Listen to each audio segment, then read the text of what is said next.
So let me tell you about a client I had this past year. She was pretty high level in the administration.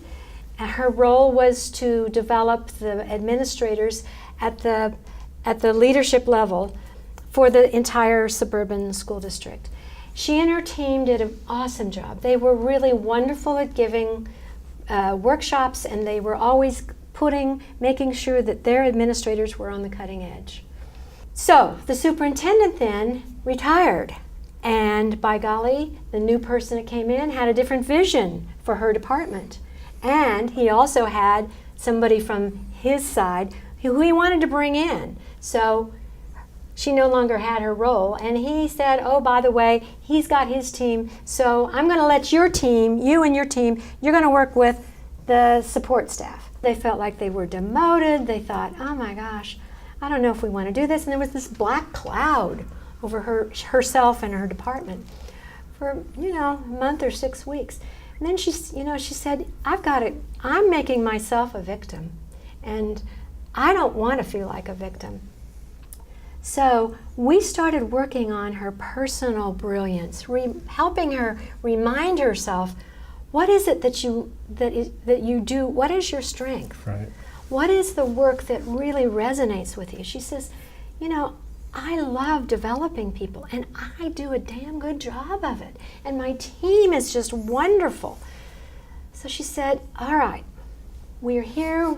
We are going to be working with support staff. How do we work with them?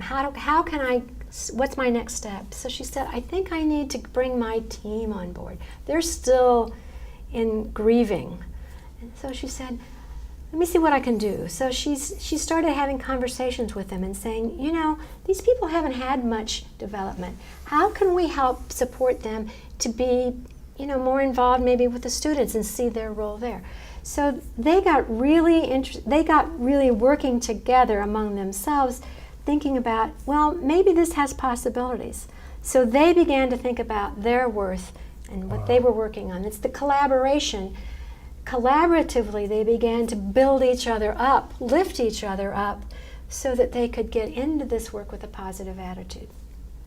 And then they went to the staff and they said, what would you like to do? Or what would you like to know about? What do you care about? What skills do you need to learn? And the staff was like, I don't know, we haven't had this before, but maybe this and maybe a little of that. So they started doing workshops, and oh my goodness, the support staff members just loved it. They first liked the content. They felt like they felt empowered. They felt respected, and they were so appreciative that the teams, the workshop teams just loved it. And then so finally, the workshop teams started seeing, as they visited them in their schools, they saw how closely they worked with the students. And that was even before they got into the classroom. So they began to bring into the work, helping the support people see how valuable they are in the student learning, and how they aren't teachers, but they are important people in the lives of these children. So they began to understand that they were really closer to the classroom now than they were before, when they were just working with the leaders that were really pretty far away from the classroom. So it was a really good story, and that happened over just 4 or 5 months. But it was a cultural transformation for her department. How do we ensure that every person listening to us, that we become a culture that is student-centered, not necessarily teacher-directed? And I think that just that slight shift will really help you understand releasing leadership brilliance is a process, not a one-time event. And when you embrace it, you really understand how we can break barriers together. That's right.